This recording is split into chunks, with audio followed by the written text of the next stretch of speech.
तो स्टार्ट करते हैं कुछ एग्जांपल से। एक वेरी सिंपल एग्जांपल है ना। फॉर एग्जांपल मैं लिख देता हूं, वैसे आपने कर रखा होगा शायद, ए charge Q is divided in two part into two parts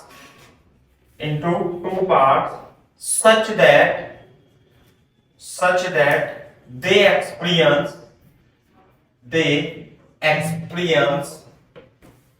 maximum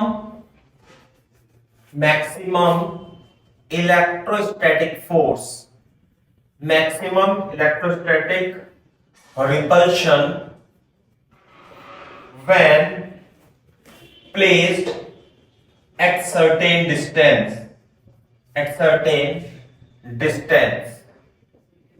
find these charges। आपको ये चार्जेस फाइंड करने हैं। Find these charges। ठीक है क्या?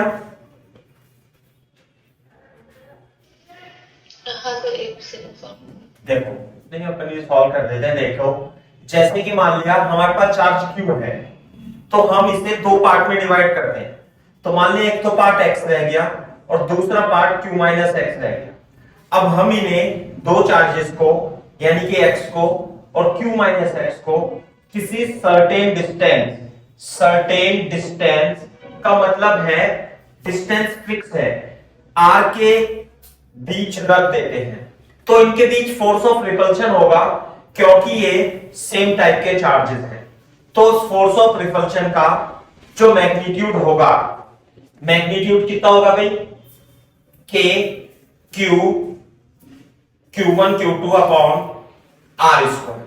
So this force K upon R square QX minus X square, this is the force is a function of X का function है। बात समझ में आती है? अब हमें इस फोर्स ऑफ रिपल्शन को मैक्सिमम करना है। क्या करना है? मैक्सिमम करना है। तो हम क्या करेंगे? हम रिपल्शन मैक्सिमम करने के लिए मैक्सिमम मिनिमा निकालेंगे, इसका एफ डैश एक्स करेंगे और 0 के इक्वल रख देंगे। तो इसका एफ डैश एक्स कितना आएगा भाई? K अपॉन R स्क्वायर, तो एज इट इज, और QX का डिफरेंशिएशन, x का डिफरेंशिएशन 1 माइनस 2x 0 रख देंगे। तो Q minus 2x is equal to 0, तो Q is equal to 2x, तो x is equal to Q by 2। इसका मतलब जो फर्स्ट पार्ट होगा, this is our first part and this is our second part. तो फर्स्ट पार्ट कितना होगा भाई? जो फर्स्ट पार्ट होगा वो हो जाएगा Q बाय 2, और जो सेकंड पार्ट भी होगा Q minus Q by 2, it is also equal to Q by 2। तो दोनों चार्जेस को यदि हम, एक बड़े चार्ज को यदि हम आधे आधे चार्ज में, हाफ हाफ चार्ज में तोड़ करके कुछ डिस्टेंस पे रखेंगे, तो फोर्स जो होगा वो मैक्सिमम फोर्स ही होगा। और यदि आपसे पूछे कि इस मैक्सिमम फोर्स की वैल्यू बताओ, तो जो मैक्सिमम फोर्स की वैल्यू होगी वो K अपॉन R स्क्वायर और Q, और X की जगह क्या रख लेंगे भाई? Q by 2 minus Q by 2 का whole square, this is K upon R square minus Q square by 4, and this is equal to K square upon 4 square is the maximum force for given distance. Given distance का मतलब है distance इसमें constant है।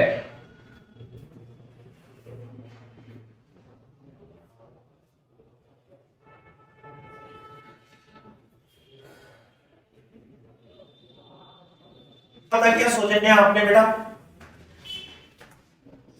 मतलब ऐसे type का एक किया हुआ है। अच्छा अच्छा, ठीक है, वेरी गुड। दूसरा क्वेश्चन लिखो।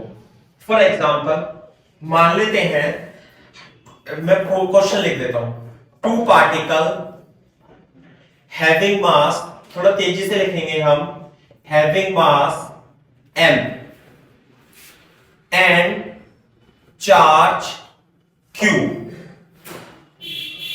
are placed on horizontal surface, horizontal rough surface, और रफ सरफेस का friction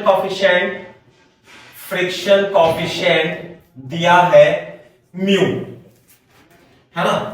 find minimum distance between them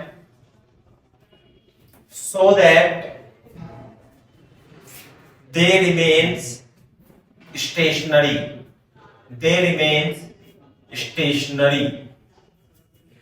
है ना, स्टेशनरी। मैं क्वेश्चन बता देता हूं आपको।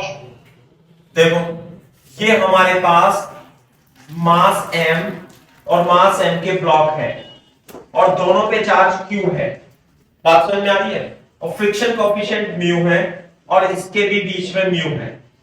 तो हमें इनके बीच में मिनिमम सेपरेशन निकालना है ताकि ये रेस्ट पे रहें। ये है क्वेश्चन।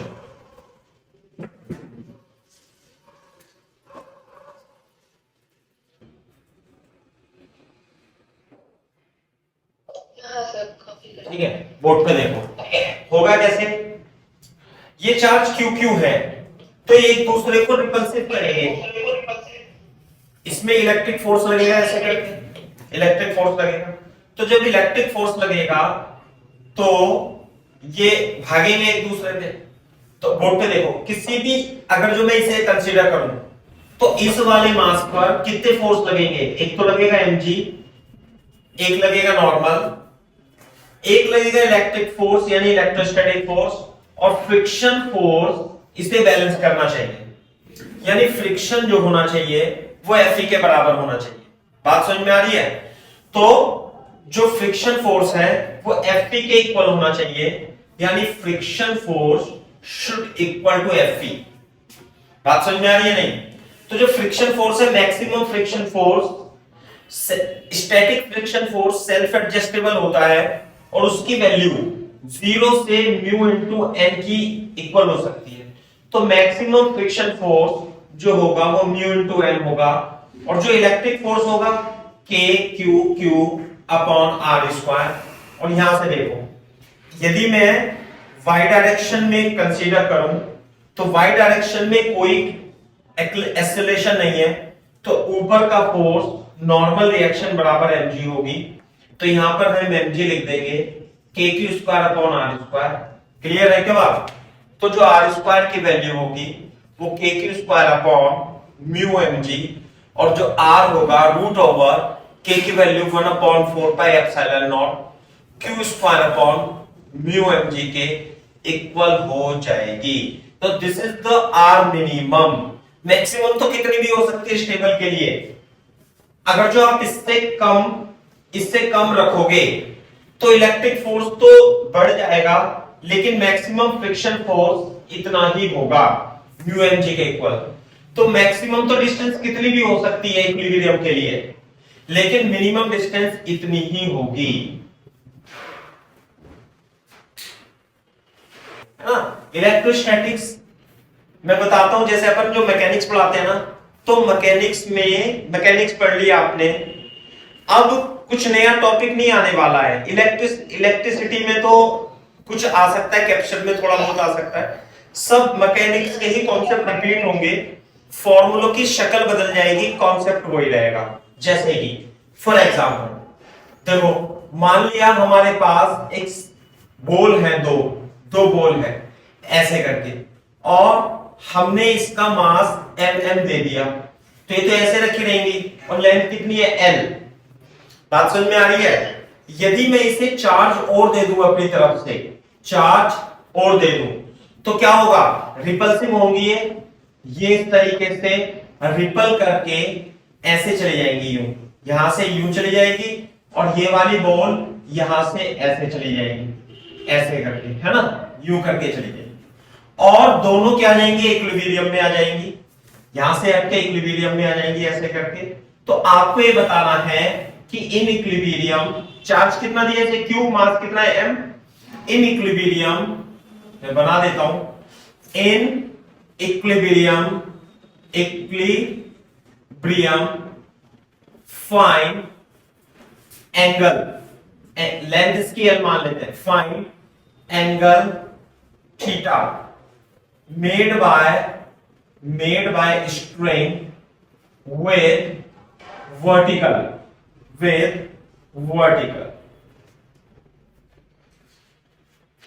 चलो अब मैं देखते हैं कैसे हम इसे सॉल्व करने की कोशिश करेंगे।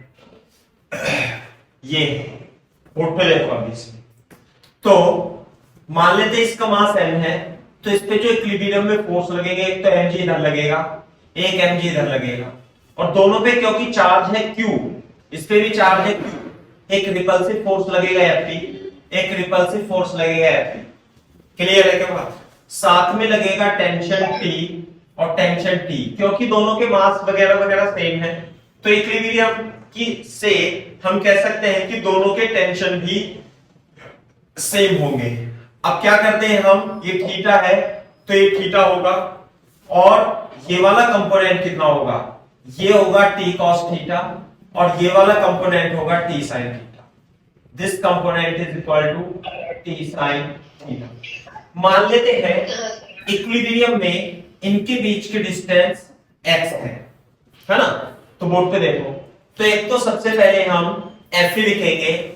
Fe is the electrostatic force which is given by k q1 q2 upon x square।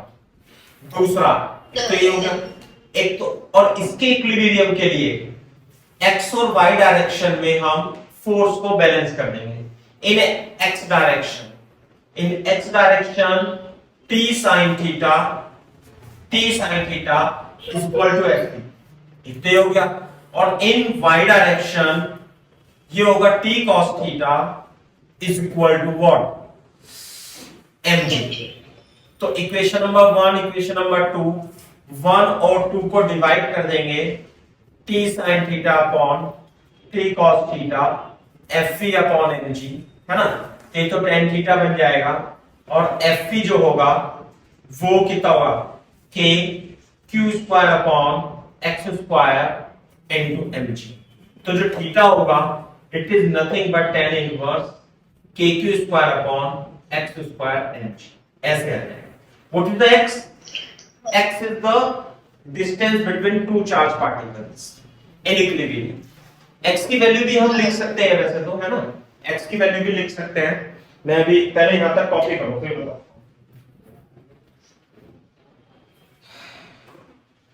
सही हो गया सर। Very good. तो बोर्ड पे देखो, इफ थीटा इज स्मॉल,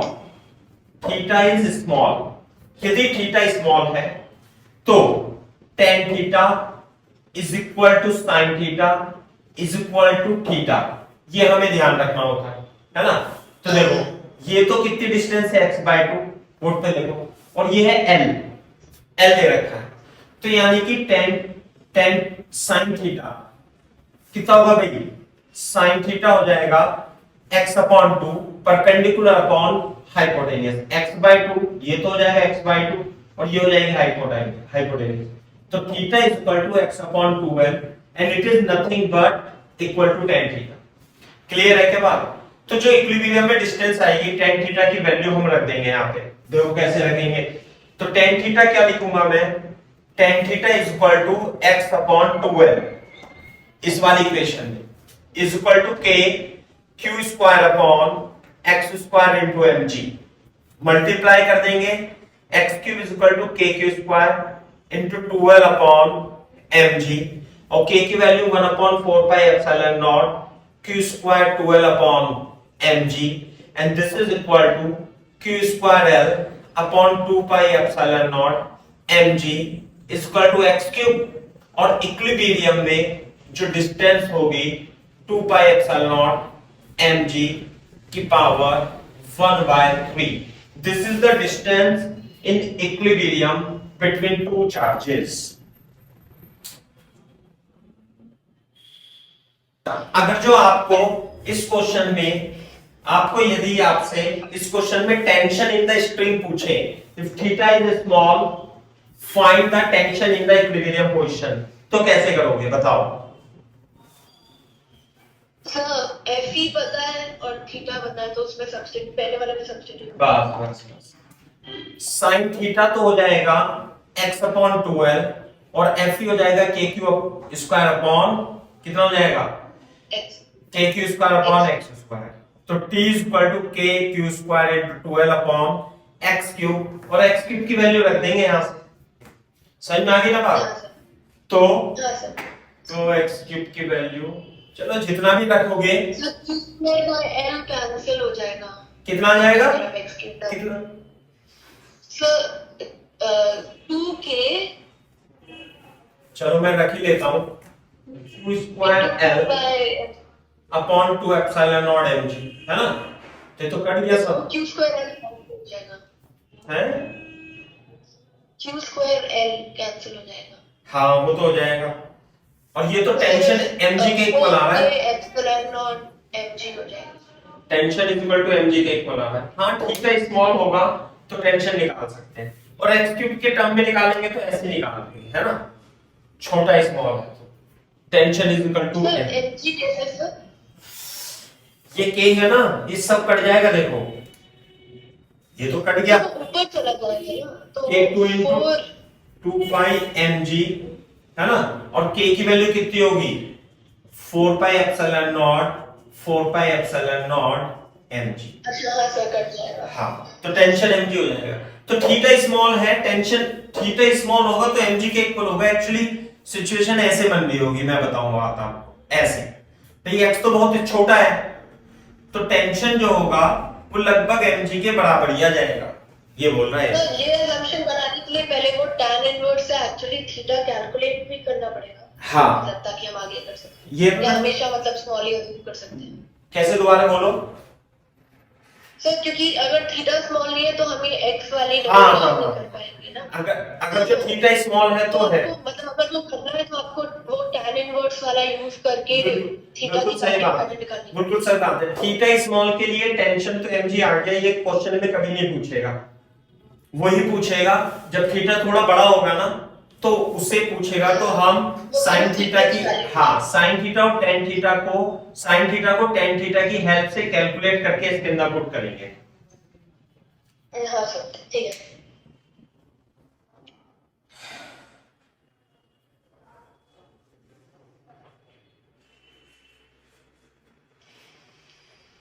हाँ सर डन सर। ठीक है, अच्छा सेम क्वेश्चन है। अगर जो मान लिया आपने चार्ज दे दिया है इसे, दो बॉल्स को, और आप इसे ले गए हो सैटेलाइट में, समझे ना? Then you have to find the tension in the string. Board पे देखो, क्वेश्चन लिख लो आप, ऐसे करके है, ये दो बॉल है और आपने इसे ऐसे लटका रखा है स्ट्रिंग से, ऐसे करके, और ये मान लिया एक बॉक्स के अंदर है, और this box is taken into the satellite, artificial satellite.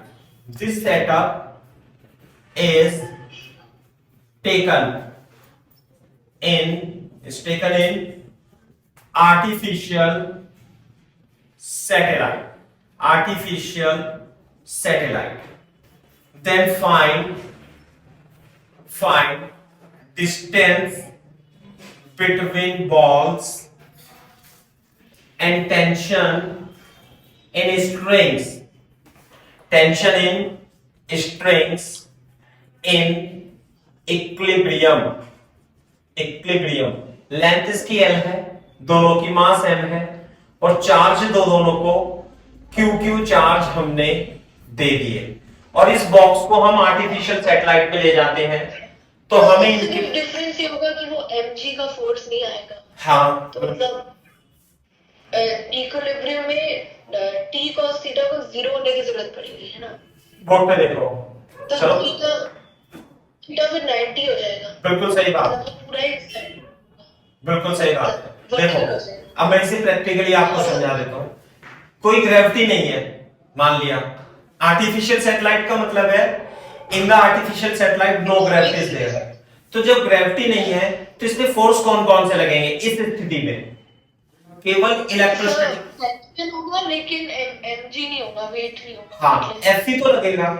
तो अब Fc के कारण ये क्या होगा, ये दूर जाएंगे, और दूर जाएंगे, ऐसे जाएंगे, ऐसे जाएंगे और ऐसे जाकर के ये एक तो m यहां पे हो जाएगा और एक अब यहां पे हो जाएगा। तो जो फोर्स होगा ना ये सीधा सीधा ऐसे हो जाएंगे, ये लेंथ है, ये लेंथ है, सीधा हो जाएगा, ये 90 डिग्री हो जाएगा थीटा। बिल्कुल सही बात है। थीटा कितना हो जाएगा? ये 90 डिग्री है ना। mg तो लग नहीं रहा। अब ये इक्विलिब्रियम में है तो यहां पे टेंशन आ जाएगा और यहां भी टेंशन T आ जाएगा। सही है ना बात? तो इक्विलिब्रियम में डिस्टेंस, उनके बीच की जो डिस्टेंस होगी इक्विलिब्रियम में कितनी हो जाएगी? एक तो 12 हो जाएगी और स्ट्रिंग में जो टेंशन होगा वो F डैश मान लेते हैं थोड़ी देर के लिए, वो F डैश के बराबर होगा और K Q अपॉन 12 का square KQ square upon 4L square हो जाएगा। हाँ सर, ये क्लियर है। सही है, सही रहेगा। मैंने जल्दी जल्दी में बस क्वेश्चन तो देखा नहीं, बस ऐसे ही कर दिया। एक्चुअली क्या है, लिख लो क्वेश्चन, ऊपर लिखो टू आइडेंटिकल, ये अलग ही सवाल है थोड़ा सा। Charge spheres are suspended by string of equal length. मैं सोचा हो कैसे नहीं हो। The string make an angle of 30 degree with each other। अब से नहीं करेंगे ऐसा। when suspended in a liquid of density 0.8 gram per cc, the angle remains same। What is the dielectric constant of liquid sir density? मतलब ये बोल रहे हैं कि जो 30 डिग्री है वही इक्विलिब्रियम हो जाएगी। हाँ, अरे क्वेश्चन ये है। सस्पेंड कर रहे हैं और एंगल चेंज नहीं हो रहा। हाँ, एंगल इक्विलिब्रियम वही है।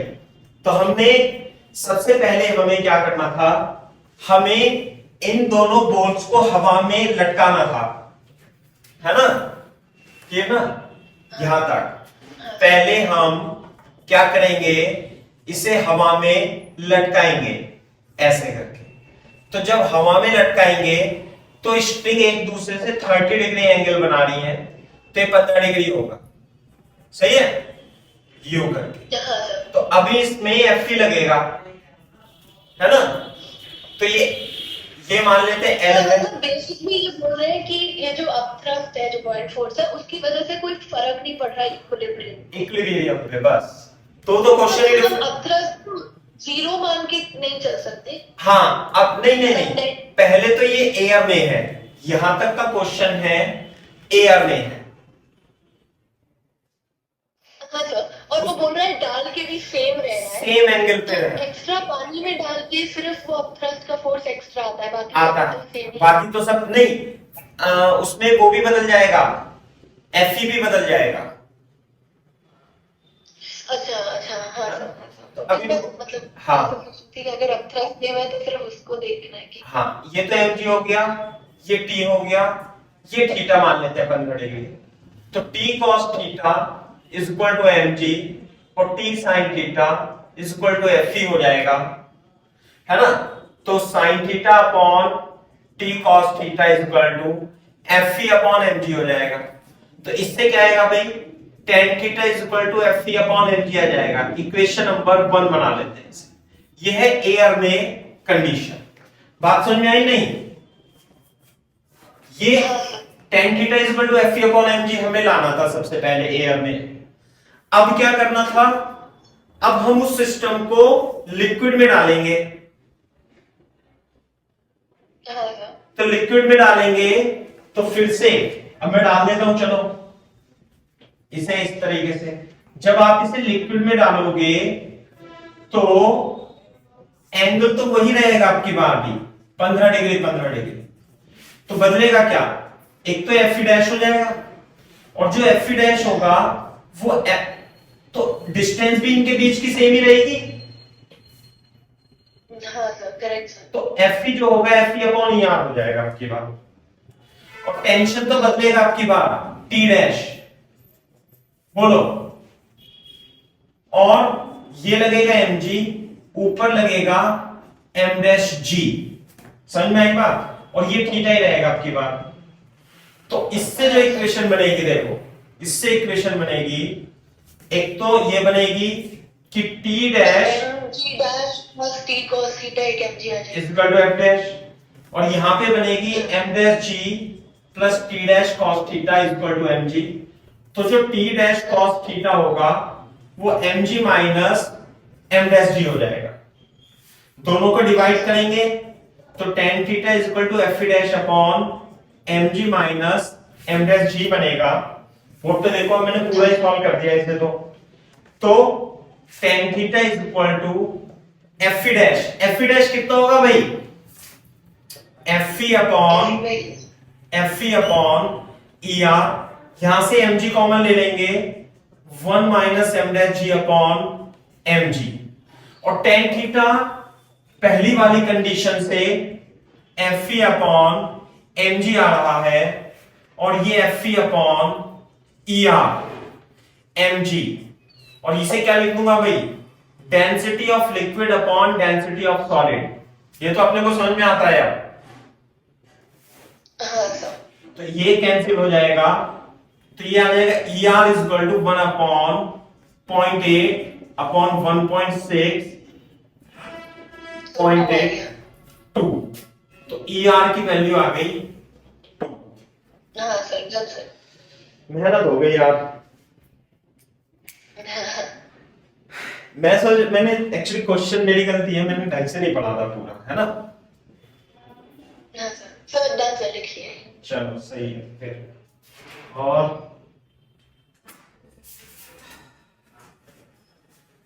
एक क्वेश्चन और करा देता हूं मैं, अब मैं इसे पूरा लिख देता हूं। ये अच्छा क्वेश्चन है, इसे कर लेना है ना। हाँ sir.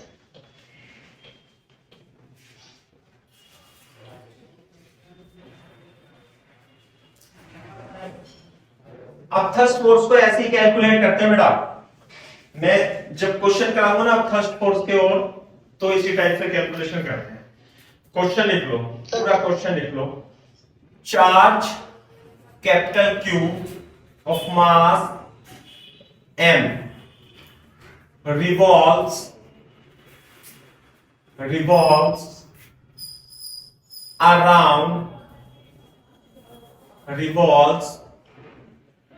around a point charge q due to electrostatics attraction.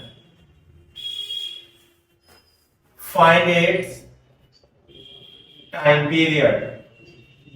Simple सा क्वेश्चन है।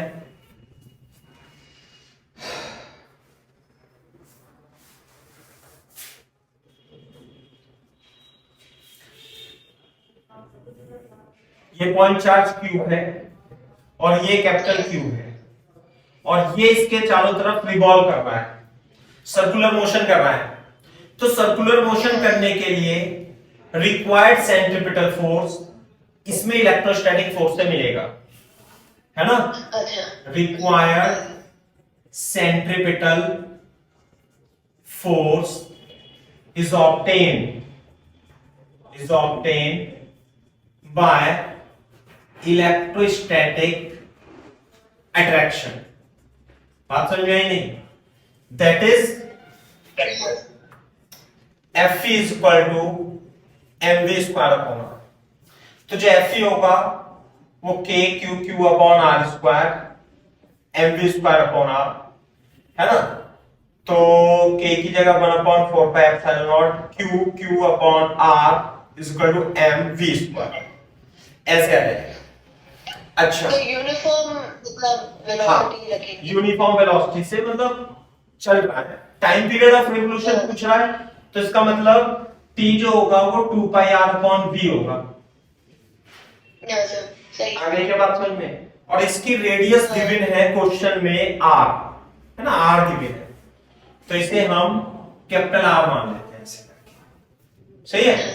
तो t होगा 2 पाई r अपॉन v, और v की जगह देखो, ये तो आ गया v, तो v स्क्वायर जो होगा वो जाएगा q q q 4 pi epsilon naught r into m, और जो v की वैल्यू होगी q q q 4 pi epsilon naught r m की पावर 1/2, तो जो t होगा 2 pi r upon q q upon 4 pi epsilon naught r m की power 1/2। Clear है क्या बात? हाँ सर। तो ये आ जाएगा t equal to 2 pi r 4 pi epsilon naught r m की power 1/2 upon q into q की पावर 1/2। कभी कभी वो इसमें t स्क्वायर भी पूछ लेता है, तो जो t स्क्वायर की वैल्यू होगी दोनों तरफ स्क्वायर कर देंगे, 4 पाई r square 4 pi epsilon naught r m upon q into q, 4 Chowk 16 pi square r cube epsilon not m upon q, ये आ जाता है t स्क्वायर की वैल्यू, है ना। तो t square is directly proportional to r। ऐसे भी पूछता है कि जो टाइम पीरियड का स्क्वायर है वो किसके प्रोपोर्शनल होगा, तो r क्यूब के प्रोपोर्शनल होगा। चलो तो स्टार्ट करते हैं, क्वेश्चन लिखो, एक एग्जांपल लिखो, है ना। क्वेश्चन मैं बता देता हूं, समझा देता हूं पहले कि मान लिया हमारे पास ये दो चार्जेस हैं Q और Q, और इसके बीच में एक चार्ज है स्मॉल q, ये रखा हुआ है, तो ये इक्विलिब्रियम में रहेगा, ठीक है, मिड में रखा हुआ है, बिल्कुल मिड में रखा हुआ है ये चार्ज। तो हमें क्या करना है, हमें इस चार्ज को स्लाइटली थोड़ा सा डिस्प्लेस करना है। अगर जो मैं डिस्प्लेस करूंगा इस चार्ज को इस पॉइंट से इस पॉइंट तक लेके आऊंगा, यहां पे कितना डिस्प्लेस करेंगे भाई, x। तो अब ये बताओ कैसी मोशन होगी इसकी, सौजन्या।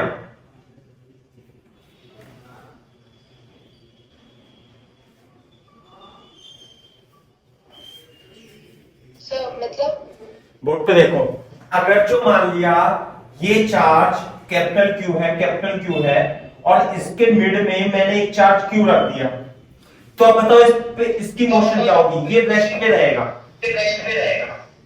सही है ना। हाँ सर। हाँ अच्छा, अब यदि मैं इसे थोड़ा सा, क्यों रेस्ट पे रहेगा, क्योंकि ये जितना रिपल्शन फोर्स ये चार्ज इस पे लगाएगा, अच्छा हाँ सर, अगर वैसे मूव होगा तो फिर वो बैक एंड फोर्थ जाता रहेगा ऐसा। हाँ SHM करेगा।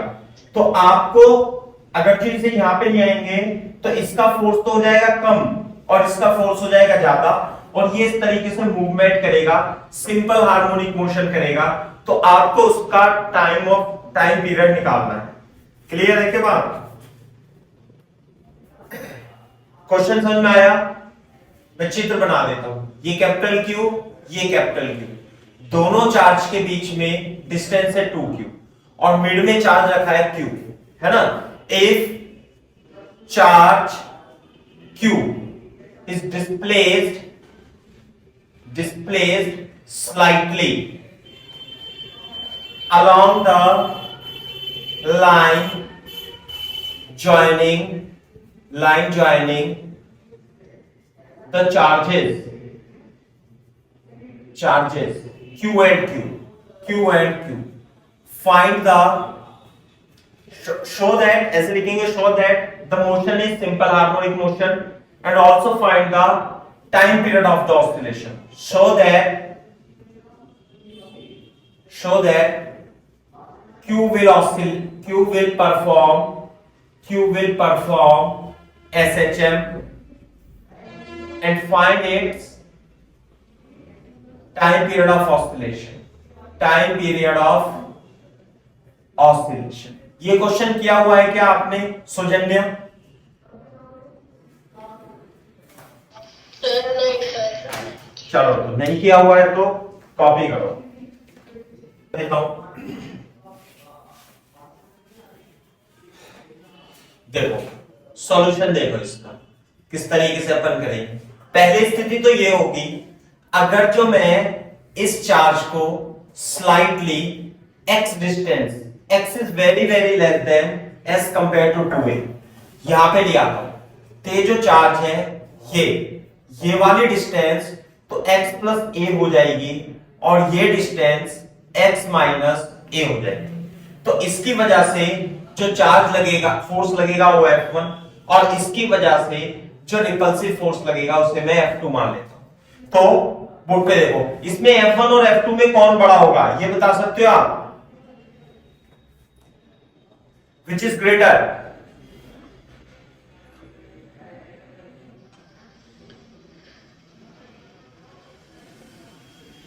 F1 सर F1 नहीं, F2 will be greater. F2 will be greater because distance F2 क्या होगा? KQQ upon x minus a का whole square. This is 2 charge, मान लेते हैं this is 1 charge. Okay, F2 is greater. F1 is KQQ upon x plus a का whole square. F2 will be greater. So what is the net force? Net force कितना हो जाएगा? F net, F net हो जाएगा F2 minus F1। इस point को O मान लेते हैं, ओरिजिन। SHM करेगा ये मेरे को पहले से पता है, आपको भी पता लग जाएगा। देखो F2 KQ Q upon x minus a का whole square, KQQ upon x plus a का होल स्क्वायर। तो जो F नेट आएगा उसे देख लेते हैं अपन। F net is equal to KQQ common लेके x माइनस a का whole square upon x plus a का होल स्क्वायर। सही है? तो बोर्ड पे देखो एक बार, इसे सिंप्लीफाई करेंगे, x प्लस a का whole square minus x minus a का whole square, x plus a का होल स्क्वायर। क्लियर है क्या बात? अच्छा, यहां देखो KQQ a square minus b square का फॉर्मूला a प्लस b और a माइनस b अपॉन, इधर देखो ये x माइनस a और x प्लस a का मैं होल स्क्वायर लिख देता हूं, ठीक है ना। तो k q q बोर्ड पे देखो, ये कट जाएगा, ये कट जाएगा, यहां पे 2x, यहां पे 2a और यहां पे x square minus a square का whole square is equal 4kq x a upon x square minus a square की पावर, है ना। कितना जाएगा? x स्क्वायर की पावर 3 आ जाएगा। एक मिनट मैंने थोड़ा सा मिस्टेक कर दिया यहाँ पे, बोर्ड पे देखना। ये जो डिस्टेंस होगी ये a प्लस एक्स और ये डिस्टेंस a माइनस एक्स होगी। थोड़ा सा मैंने गलत कर दिया इसमें, x प्लस a, है ना। तो यहाँ पे x minus a, sorry a minus x और a प्लस x, क्योंकि ये ज्यादा है, ये तो a था, है ना। तो ये आएगा a प्लस x और ये आएगा a माइनस x। जब ये यहाँ पे थोड़ा सा गड़बड़ हो गया है, तो a माइनस x और यहाँ पे a प्लस x, है ना। मेरे को थोड़ा सा साफ ही करना पड़ेगा। बोर्ड पे देखो इधर KQQ a प्लस x का whole square minus a minus x का होल स्क्वायर और a माइनस x स्क्वायर का होल स्क्वायर बनेगा। तो ऊपर जो बनेगा, बोर्ड पे देखो, a square minus b square, a plus x a minus x, a plus x minus a plus x, a square minus x square का होल स्क्वायर, KQQ और this is 2a and this is 2x divided by a square minus x square का whole square. लेकिन ध्यान से देखो, यहां since a is very very greater than x, तो हम यहाँ पे x को इग्नोर कर देंगे, तो ये आ जाएगा 4k³ x upon a square minus 0 का whole square 4k³ x upon a की power 4। This is the net force. यहां तक कॉपी करो।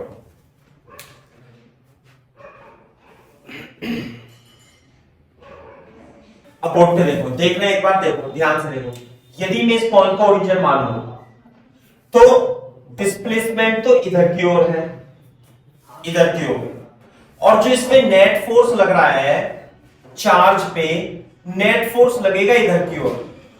डिस्प्लेसमेंट है लेफ्ट पॉजिटिव एक्स एक्सिस में और नेट फोर्स लग रहा है नेगेटिव एक्स एक्सिस में। तो यदि इसका मास, चार्ज का मास मैं m मान लूं, दिया है क्वेश्चन में मान लिया, तो F net is equal to minus M लिखूंगा। क्लियर है क्या बात? Is equal to 4k³ upon a की पावर 4। एक मिनट, a की थोड़ा सा यहां पे a आएगा ना, यहां पे a आएगा, यहां a आएगा, a से कट जाएगा, तो यहां पे a की पावर 3 इंटू एक्स आएगा, है ना? तो ये a भी कट जाएगा, यहां पे 2a है यहां पे ना, तो a की पावर 3 आएगा। तो बोर्ड पे देखो इधर, तो इसका मतलब एक मिनट, ये तो a दे रखा है, ये है एक्सेलरेशन, ये एक्सेलरेशन है m इंटू एक्सेलरेशन, है ना? ऐसे लिख लेना a फॉर, क्योंकि कभी a में कंफ्यूज हो जाओ आप। तो एक्सेलरेशन जो होगा ब्लॉक का वो हो जाएगा 4k³ अपॉन ma³, और ये माइनस इधर चला जाएगा माइनस। तो देखो, since acceleration is directly proportional to minus X, X क्या है? Displacement, displacement. So since acceleration is directly proportional to displacement and opposite to the direction of the displacement, displacement तो इधर दिया, एक्सेलरेशन आया इधर, है ना? एक्सेलरेशन आया इधर, तो दोनों अपोजिट डायरेक्शन में है और ये x के प्रोपोर्शनल भी है। तो मोशन इज SHM।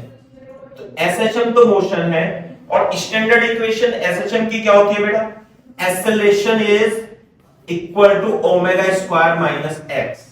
इससे कंपेयर करेंगे, compare with standard equation of SHM। ये तो ना acceleration is equal to omega square minus X. तो बोर्ड पे देखो, तो ओमेगा स्क्वायर इसके इक्वल आ जाएगा,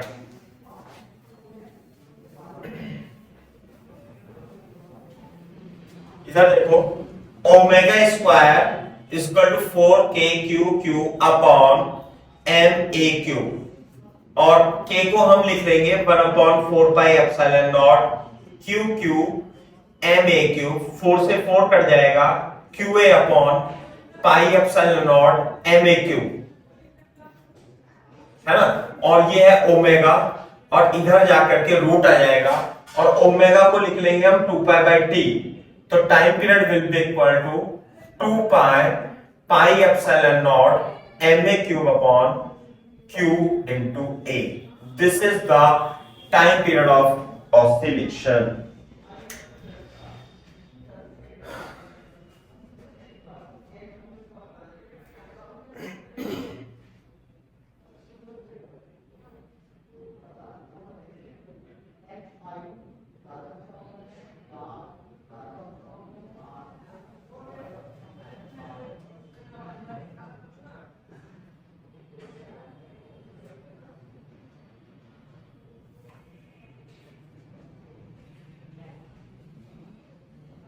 हाँ सर, that's it. ठीक है, ओके, चलो। तो एक तो ये सवाल हो गया SHM का। तो इस तरीके से आपको सिंपल हार्मोनिक मोशन का भी मैंने एक क्वेश्चन कराया। अब ये वाला क्वेश्चन तो दिया हुआ है, एससीबी में भी दिया हुआ है ये थोड़ा सा, लेकिन क्वेश्चन थोड़ा स्लाइटली डिफरेंट है। आप मेरे को ये बताओ कि यदि मान ले Q है और इनके बीच की डिस्टेंस मैं 2a की जगह r लिख देता हूं, सही है, और ये इसके मिड में प्लस Q चार्ज है। अच्छा, ये बोर्ड पे बताओ मेरे को, यदि मैं इस चार्ज को, पहले तो मैंने इसे लॉन्गिट्यूडनल, इस तरीके से लॉन्गिट्यूडनल बोलते हैं, लॉन्गिट्यूडनल डिस्प्लेस किया था। अब मैं इसे यदि थोड़ा सा एक्स डिस्प्लेसमेंट यहां दे दूं तो इसकी मोशन बताओ मेरे को कैसे होगी।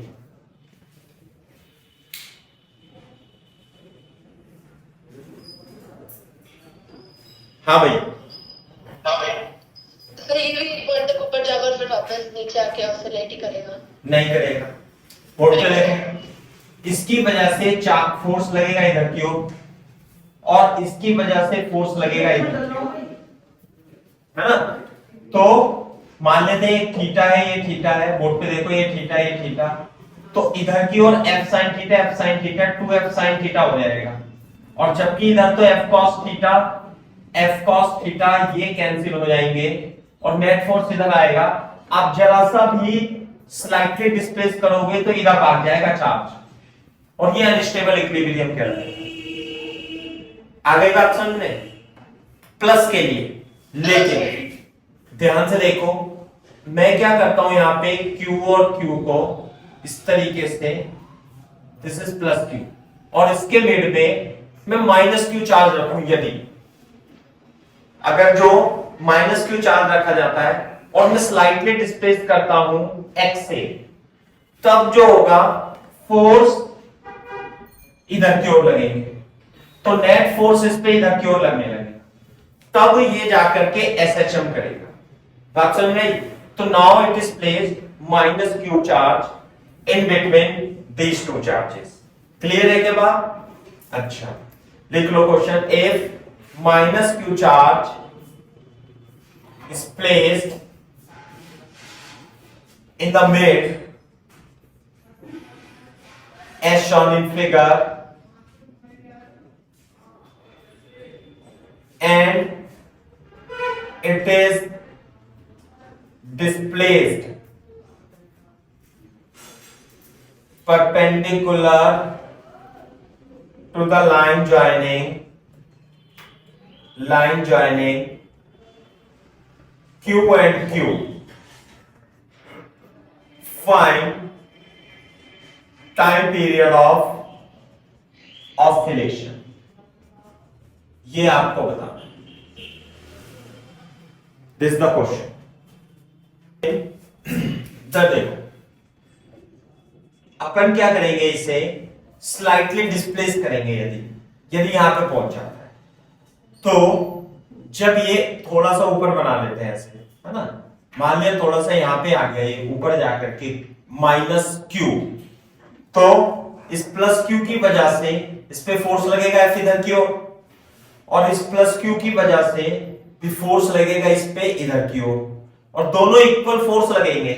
बोर्ड पे देखो, यदि ये डिस्प्लेसमेंट x है और ये थीटा मान लो, ये थीटा मान लो, है ना, and this is minus Q, तो ये हो जाएगा थीटा और ये हो जाएगा थीटा।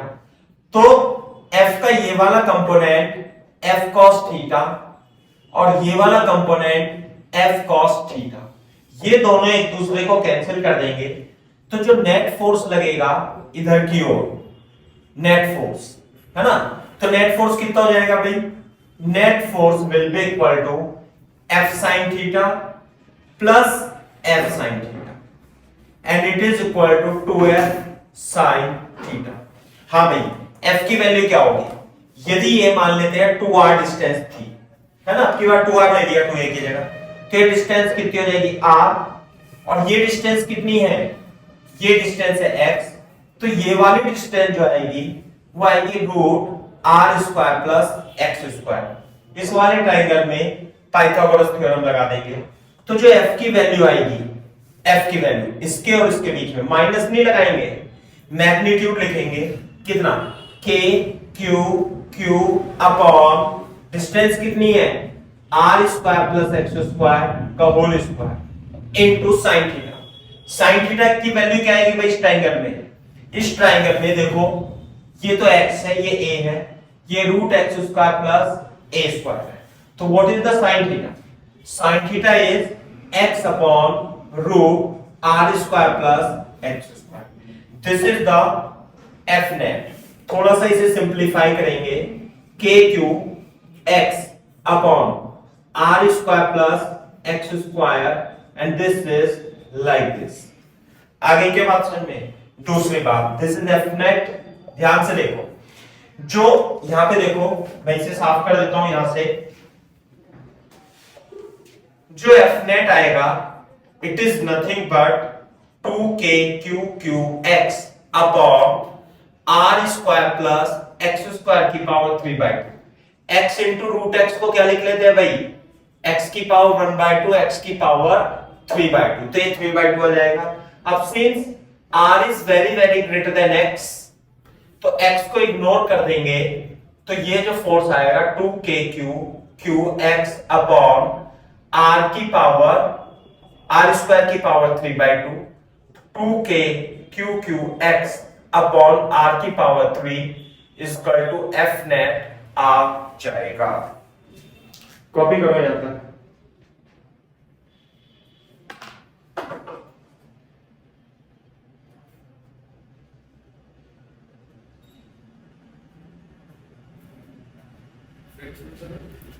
हाँ, फ्रिक्शन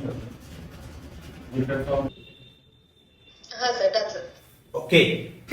अच्छा देखो, ध्यान से देखो, जब मैंने इस चार्ज को ऐसे डिस्प्लेस किया, एक्स डिस्प्लेसमेंट ऊपर की ओर है, तो फोर्स किधर लग रहा है? नीचे की ओर, यानी डिस्प्लेसमेंट और फोर्स अपोजिट डायरेक्शन में है, इसलिए माइनस एम इंटू ए आ जाएगा, और 2k q अपॉन r क्यूब इंटू एक्स, तो जो एक्सेलरेशन होगा वो 2k q upon M R cube into minus X. अब देखो, acceleration is directly proportional to displacement and opposite to the direction of the displacement, इसलिए motion is SHM।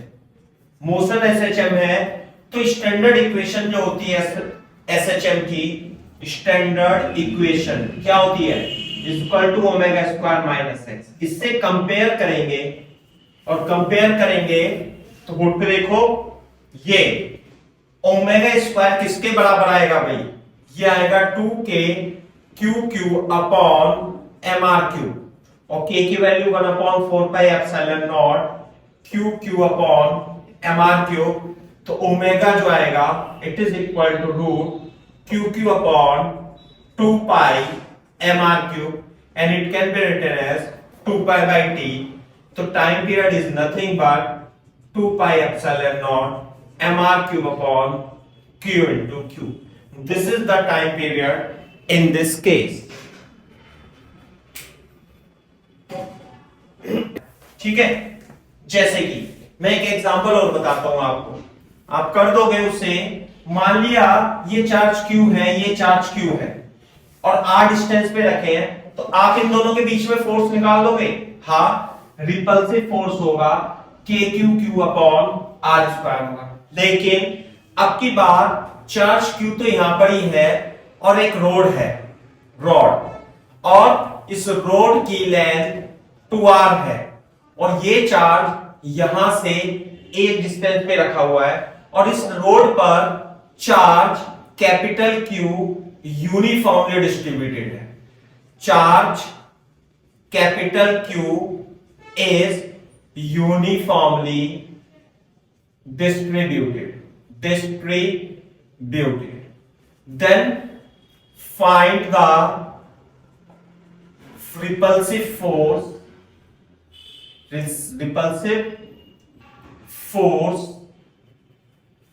on Q। बताओ, question clear है क्या सौजन्य? हाँ सर। कॉपी करो।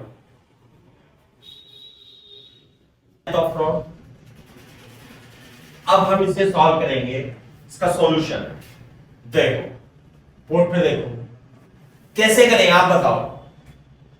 अगर जो आप कूलम्स लॉ की बात करते हो, तो कूलम्स लॉ तो जो डिफाइन होता है F equal to k q1 q2 upon r square, ये पॉइंट फॉर्म के लिए होता है, पॉइंट चार्जेस के लिए होता है। अब ये चार्ज जो है यूनिफॉर्मली डिस्ट्रीब्यूटेड है, कितना q चार्ज, तो हम इसमें क्या करेंगे, यहां से x डिस्टेंस पर एक dx लेंथ का एलिमेंट मान लेंगे। क्लियर है क्या बात? थोड़ा सा मैं यहां पे बना देता हूं, x डिस्टेंस पर dx विड्थ का एलिमेंटल पार्ट मान लेंगे जिसका चार्ज है dq।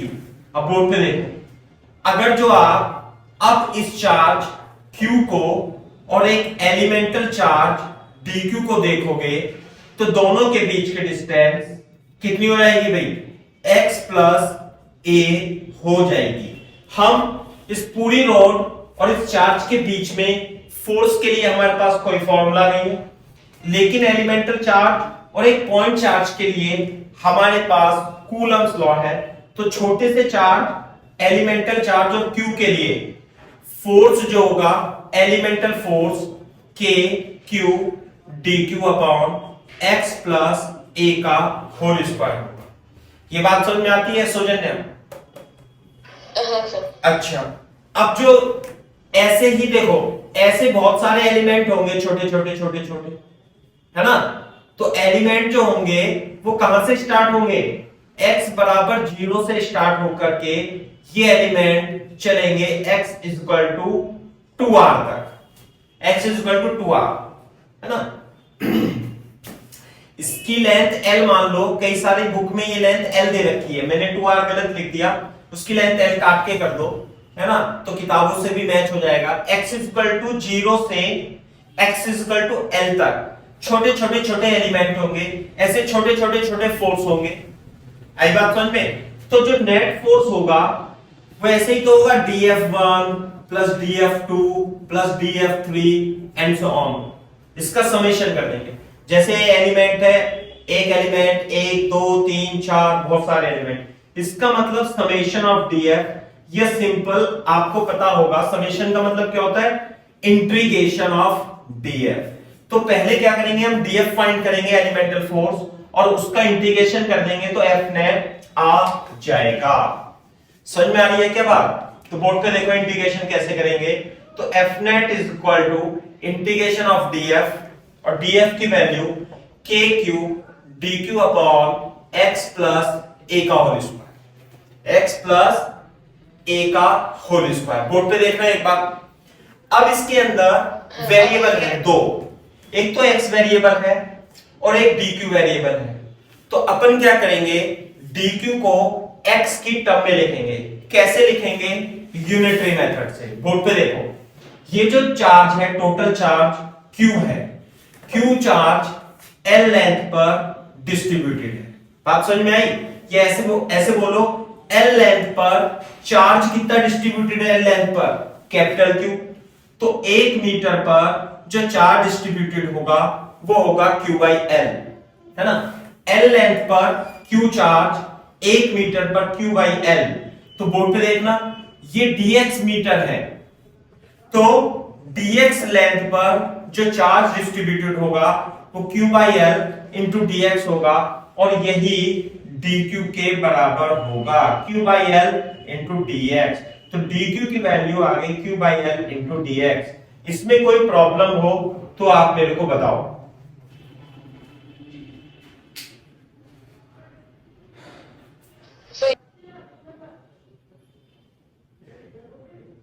हाँ सर, that's all। ओके, तो ये जो dq आया है, dq, इस dq की वैल्यू हम यहां पे रख देंगे।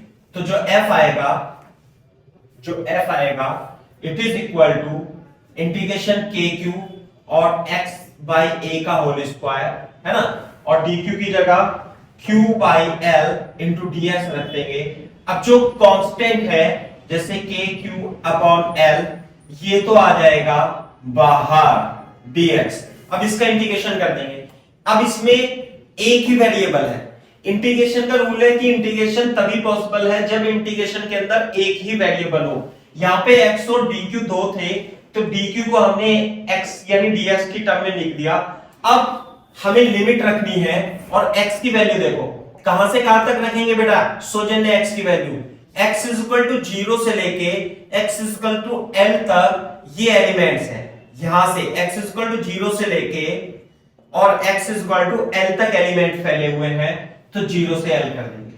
बात समझ में आई? इसका इंटीग्रेशन का फॉर्मूला कितना होगा भाई, kq upon l x plus a की power -2 into dx, 0 to l and it is equal to kq upon l minus x plus c.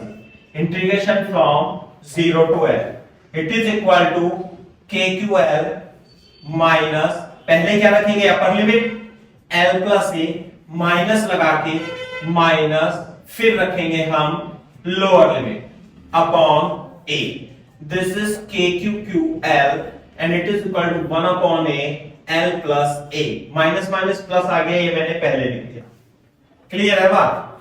अच्छा, मैं इसे सॉल्व कर देता हूं अब. तो जो एफ नेट आएगा, F net is equal to K Q Q upon L 1 upon A L plus A minus A. ये कैंसिल हो जाएगा, K Q Q L upon and this is A L plus A, L से L cancel, तो F naught हो जाएगा K Q upon A L plus A. This is the net force. अच्छा अच्छा ठीक है, चलो कोई बात नहीं. इधर देखो, अभी मैं आपको ये बता रहा था कि ऐसे आप हेडिंग भी डाल सकते हो. ये आपने जरूर डेफिनेटली पढ़ रखा होगा, चार्ज डिस्ट्रीब्यूशन. चार्ज डिस्ट्रीब्यूशन है ना, ये ऐसे लिख लो, टाइप्स ऑफ चार्ज डिस्ट्रीब्यूशन. जैसे मैंने अभी पढ़ा ना, इसमें पढ़ाया आपको, जब चार्ज एक लाइन पे डिस्ट्रीब्यूटेड होता है, लाइन पे डिस्ट्रीब्यूट होता है, तो तीन टाइप के डिस्ट्रीब्यूशन होंगे. लाइन चार्ज डिस्ट्रीब्यूशन या लीनियर चार्ज डिस्ट्रीब्यूशन ऐसे बोल सकते हैं. Linear charge distribution. Linear charge distribution का मतलब है जब चार्ज एक लाइन पर डिस्ट्रीब्यूटेड हो तो उस चार्ज के डिस्ट्रीब्यूशन को लीनियर चार्ज डिस्ट्रीब्यूशन बोलते हैं. जैसे कि बोर्ड पे देखना, ये Q चार्ज था और L लेंथ पे मान लिया डिस्ट्रीब्यूटेड है ऐसे, तो लीनियर चार्ज डिस्ट्रीब्यूशन हो गया. तो लीनियर चार्ज डिस्ट्रीब्यूशन को लीनियर चार्ज डेंसिटी लैम्डा से रिप्रेजेंट करते हैं. लीनियर चार्ज डेंसिटी वो क्या होती है? देखो, L लेंथ में कितना चार्ज डिस्ट्रीब्यूटेड है? 1 Q कूलम. तो 1 मीटर में जो चार्ज होगा वो होगा Q upon L coulomb 1 metre में. समझ में आएगा?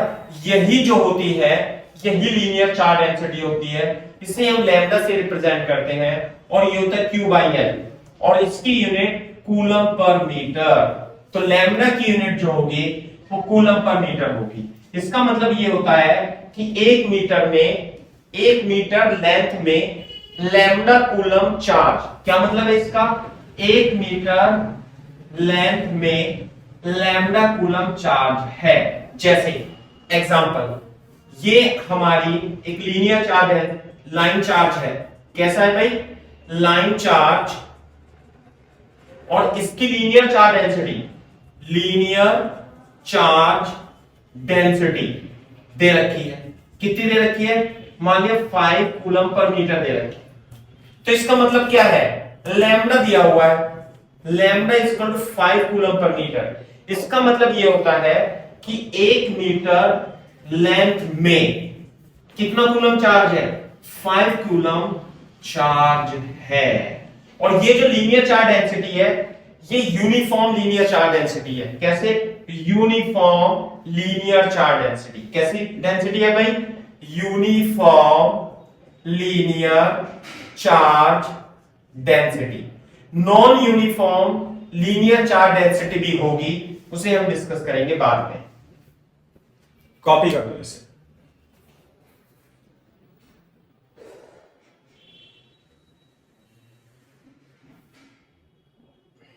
Charge density, surface charge distribution. Surface charge distribution. जब चार्ज सरफेस पर डिस्ट्रीब्यूट होता है, सरफेस का मतलब जैसे मान लिया ये कोई डिस्क है और डिस्क पे, है ना, डिस्क पे चार्ज सरफेस पर डिस्ट्रीब्यूटेड है ऐसे करके, या कोई प्लेट है, U surface charge distribution, surface पर चार्ज डिस्ट्रीब्यूटेड होगा, तो सरफेस चार्ज डिस्ट्रीब्यूशन को सरफेस चार्ज डेंसिटी, जिसे हम सिग्मा से रिप्रेजेंट करते हैं। इसका मतलब क्या होता है, जैसे मान लिया Q चार्ज है और इसका एरिया A है, बात समझ में आई? तो इसका मतलब ये होता है कि A मीटर स्क्वायर में यानी A एरिया में कितना चार्ज डिस्ट्रीब्यूटेड है, Q। तो 1 मीटर स्क्वायर में चार्ज डिस्ट्रीब्यूटेड होगा Q बाई A। इसे ही आप सिग्मा बोलते हो, यानी कि कूलम पर मीटर स्क्वायर। तो इसकी जो यूनिट होगी सिग्मा की, वो कूलम पर मीटर स्क्वायर होगी। इसका मतलब ये होता है कि 1 मीटर स्क्वायर एरिया में सिग्मा कूलम चार्ज है। बात समझ में आई? ये मतलब होता है Q upon A sigma coulomb पर मीटर स्क्वायर। जैसे मान लिया 5 कूलम पर मीटर स्क्वायर सिग्मा दे रखा है किसी का सरफेस का, तो इसका मतलब क्या है कि 1 मीटर स्क्वायर में 5 कूलम चार्ज है। ये मतलब हो गया सिग्मा। सरफेस चार्ज डेंसिटी को सिग्मा से रिप्रेजेंट करते हैं।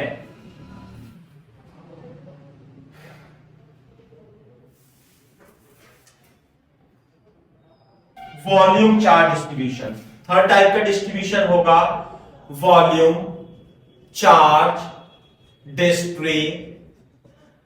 डिस्ट्रीब्यूशन, वॉल्यूम चार्ज डिस्ट्रीब्यूशन, और ये रिप्रेजेंट होता है वॉल्यूम चार्ज डेंसिटी।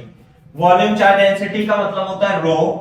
क्लियर है क्या बात? तो सरफेस में, तो सरफेस चार्ज डिस्ट्रीब्यूशन में सरफेस पे चार्ज डिस्ट्रीब्यूटेड होता है, लाइन चार्ज में लाइन पे होता है, वॉल्यूम चार्ज में किसी वॉल्यूम के अंदर, जैसे क्यूबॉइड है, इसके अंदर जो चार्ज होगा वो ठूस ठूस के भरा होगा। बात समझ में? वॉल्यूम के अंदर ऐसे वॉल्यूम चार्ज ऐसे। बात समझ में आती है नहीं?